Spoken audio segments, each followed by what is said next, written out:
Okay. You can be doing coffee or tea this morning, or even your green drink. But I wanted to do this. I wanted to do this video because I received a comment this morning, and I try to do my comments in the morning. And forgive me if I don't get to your comment right away, or I'm only able to do a heart. I try to do the best that I can.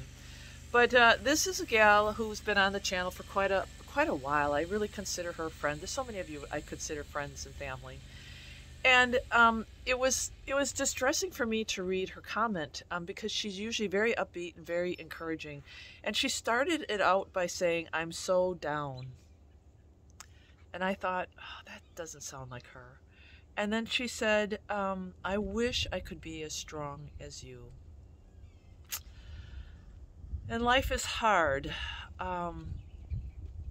And I think she said, life is hard, and I wish I could just go home with my Lord. You know, I get that. And then she said, I'm just tired of trying. How many of you start your day feeling like this is getting too much. This is just getting too hard. I am tired. I can't do it. It's too overwhelming. It's too much. I mean, raise your hand, right? If you're there right now and you're feeling that. When she said, "I wish I could be as strong as you," I knew I had to do this video because there's a misconception here. I have no power and no strength in my own flesh.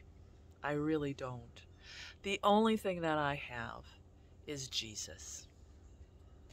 And it doesn't take away the trials. It doesn't take away the circumstances. It sometimes doesn't even take away of that feeling of this is really hard. But I also know I have a big God who has gone through everything that we have gone through.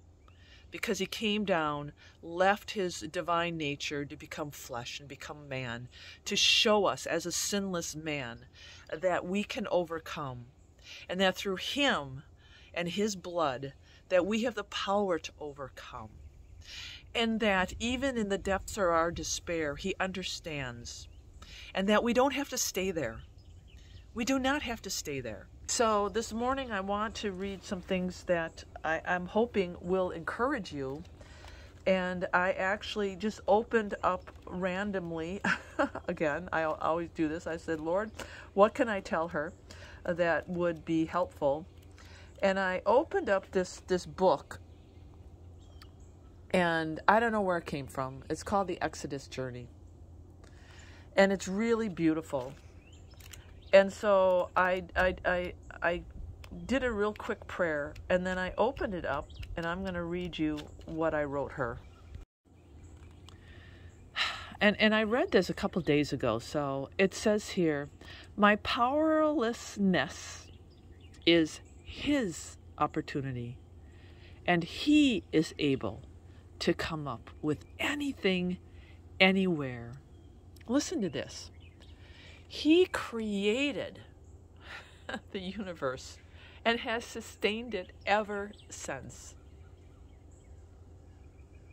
Don't you think that he can provide what you need today, tomorrow, and the day after?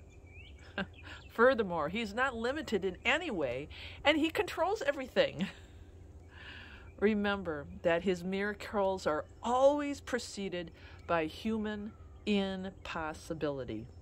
Now listen to this. So if you're in the midst of an impossible situation today, you are a candidate for a miracle. Isn't that, I mean, come on. I wrote that to her, and I really prayed. I'm like, "Lord, you are the God of impossibilities. You are the God of miracles. Your word is true. You spoke this into existence. You are with us every day. You are the God of impossibilities. And he supplies everything." Let me go back here and read just a little bit something here where the story starts, because it's about Exodus. So if you remember Israel when they left the wilderness, and they were mumbling and grumbling, right, about you know, they wanted to go back to Egypt.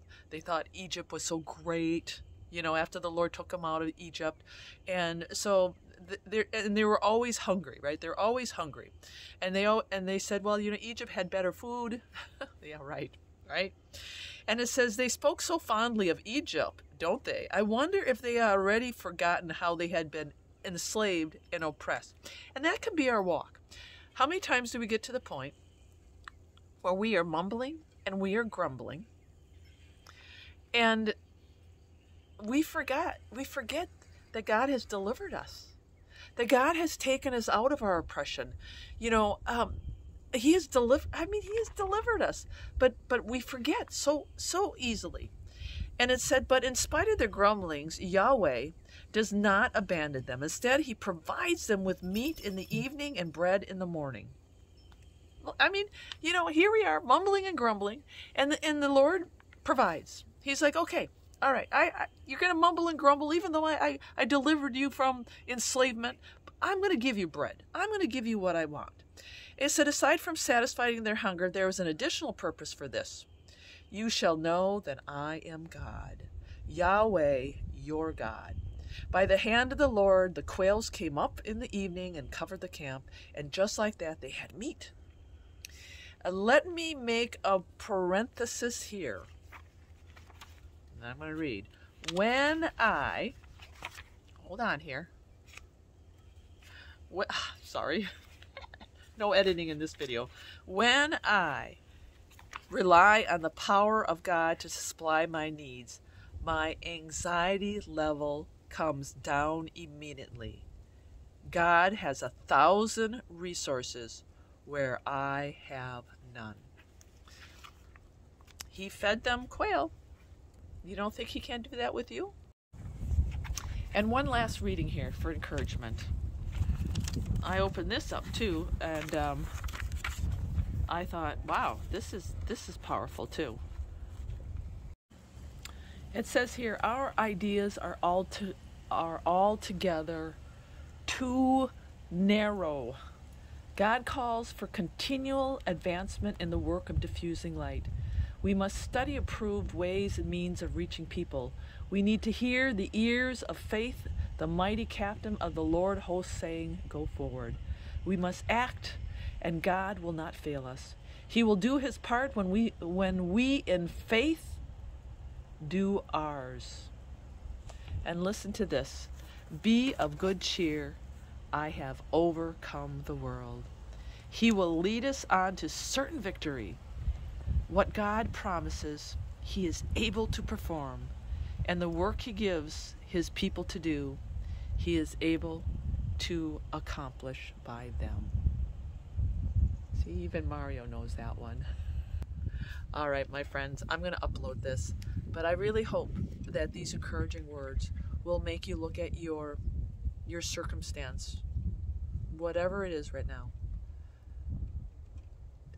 help you look at it in a different light. I always say, put on your Jesus glasses. Take off the dark glasses and be lit up by the power of Jesus. You know what? Sometimes we don't feel like it. But you're not walking with Jesus isn't a feeling. It's a power that is divine, that is all around us. If we open our eyes and see the miracles in what He can do. He places the sun in the sky every morning. And yet we feel hopeless and full of despair.